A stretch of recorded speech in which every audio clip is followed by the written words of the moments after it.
कि 27 जुलाई की साहब की चर्चा हुआ था और साहब बोले थे कि मैं अब अपनी शिवशिष्टता आप लोग को सौंप रहा हूँ। यानी साहब हमको उसी समय जब सुने थे तो मुझे लग गया था, ये मेरा अनुभूत है। हम एक जगह गुरु की चर्चा में बैठे हुए थे, मंच पे बैठे हुए थे, संचालित के काम कर रहे थे, एक दिवसीय चर्चा था।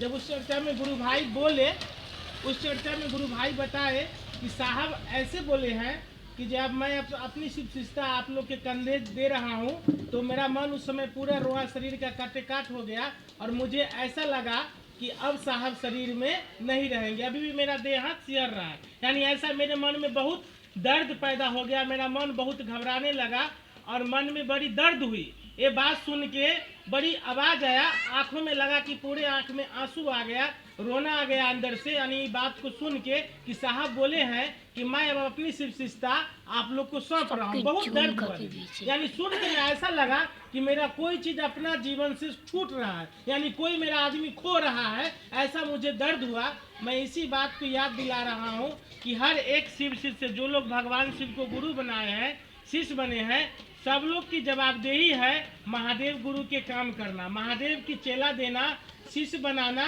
ये हमारी आपकी जवाबदेही है। ऐसा नहीं कि महादेव को हम गुरु बना के महादेव से हम बहुत सारा परिणाम ले लिए ना, बहुत सारा परिणाम ले लिए, महादेव से हम गुरु बना के कहते हैं कि महादेव हमारा पर खूब दया किए हैं। अरे दीदी, महादेव तो खूब दया किए हैं, लेकिन आप महादेव के लिए क्या कर रहे हैं? सोचिए, आप विचार कीजिए ना। कोई आदमी आपको खूब साथ दिया, आप गड्ढा में है, दलदल में फसल है, कोई आदमी आपको निकाल दिया, लेकिन आप उस आदमी के लिए क्या कर रहे हैं? थोड़ा सोचिए, विचार कीजिए। आप कहते हैं कि महादेव की दया हमारे जीवन में खूब हुआ है, महादेव हमको खूब दया किए हैं, लेकिन आप महादेव के लिए क्या कर रहे हैं? हम क्या कर रहे हैं? इस पर विचार करना है। साहब कहे कि महादेव को हम आप क्या दे सकते हैं, महादेव को क्या चीज हम लोग ओढ़ा सकते हैं, पहना सकते हैं, क्या दे सकते हैं? महादेव को न रुपया चाहिए, न पैसा चाहिए, न महादेव को धोती चाहिए, न साड़ी चाहिए, न घर चाहिए, न जमीन चाहिए, ये पूरा दुनिया शिव का है। साहब कहें कि हो सके तो महादेव को देना है तो एक महादेव का चेला दीजिए, एक शिष्य दीजिए। समझिए इस बात को दीदी।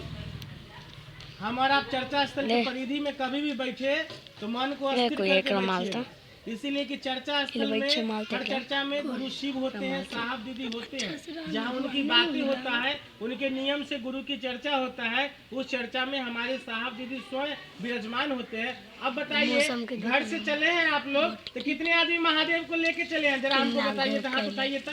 कितना दीदी महादेव को घर से लेके चले हैं कि महादेव मेरे साथ चलिए? सब लोग घर से महादेव को लेके चले हैं, चले हैं, झूठ नहीं बोलिएगा। घर से चले हैं महादेव को लेके, चले हैं ना? तो कहीं भी जाइए चर्चा में तो घर से महादेव को लेके जाइए, है ना? साहब दीदी को संग में लेके जाइए, उनसे आशीर्वाद लीजिए, तभी वो चर्चा। हम तो घर पे बैठे ही थे ना, तो हम तो जब मेरा नींद खुलता है रात्रि में, उसी समय महादेव को कह देते हैं कि महादेव आज वहाँ जाना है, आप चलिएगा साथ में, जरा सरकार देख लीजिएगा, साहब दीदी ये आप ही की दया से संभव है। यानी जब हो, या 4 बजे या 3 बजे भोर, या किसी वक्त जिस समय मेरा आंखें खुले या घर से निकले तो कहे सरकार आप चलिए, है महादेव, साहब दीदी आप मेरे साथ साथ मेरे गुरु चलिए, आप चलेंगे तभी वो काम अच्छा होगा, आप नहीं चलेंगे तो मेरी क्या समर्थ है। यानी कहने का ये मतलब है, तो इसीलिए ये बैठक रखा गया है। ये बैठक का मात्र एक ही उद्देश्य है